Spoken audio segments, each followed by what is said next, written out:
بالنسبة لنا ارتفاكت مفيد فقط عشان يعرفنا ان الفيسل ده فيه مثلا سي ستينوزس. فاحنا بالنسبة لنا في الاليزنج مفيد اكتر في الابر واللور ليم، هيعرفنا وجود ستينوزس من عدمه في البلاد فيسل اريا اوف هاي فيلوسيتي.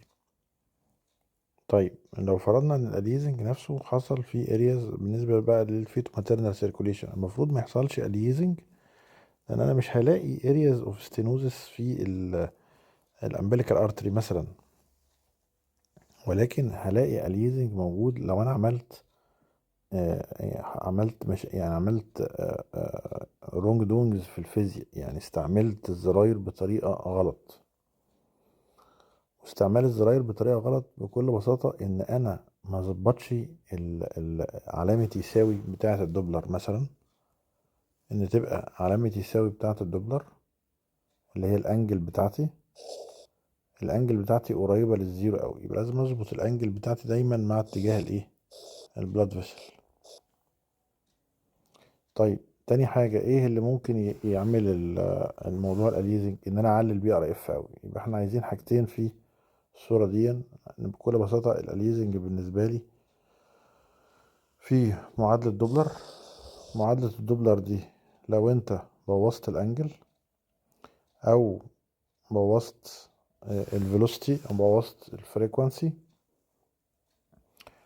هتدي معاك، هترمي كلر دوبلر كتير قوي، وكل السكيل بتاعي بتاع الكلر هيظهر في نفس الايه، السيجمنت بتاعة البلاد فيسل.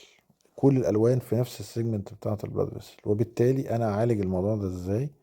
لو لقيت ظهر اليزنج معايا، يعني الالوان كلها ظهرت في نفس الوقت في البلاد فيسل، يبقى انا ممكن اكون مزود البي ار اف قوي، البالس ريبيتيشن فريكوانسي، يبقى ساعتها اقلل البي ار اف، اقلل البي ار اف. المفروض طبعا ان عشان خاطر ما يظهرش معايا اليزنج ما عديش حاجه اسمها نيكويست ليميت. بغض النظر النيكويست ليميت ده، والنيكويست ليميت ده لا، نص البي ار اف، نص البي ار اف. برضو انا اللي يهمنا في الموضوع ده ايه؟ في الفيتو ماتيرنال سيركوليشن لقيت حصل ظهر معاك منظر بتاع الاليزنج، لو ظهر المنظر بتاع الاليزنج اوتوماتيك على طول، لو ظهر المنظر اللي قدامنا ده اللي هو الاليزنج، يبقى ساعتها قلل الايه، البي ار اف، يختفي الايه، الاليزنج. او تيجي عند زرار الكلر وتقلله شويه. يبقى ده اسهل طريقه عشان نتفادى موضوع الاليزنج. يبقى ظهور الاليزنج في حد ذاته بيقول لي ان انا استعملت بي ار اف عالي قوي، بالس ريبيتيشن فريكوانسي عالي،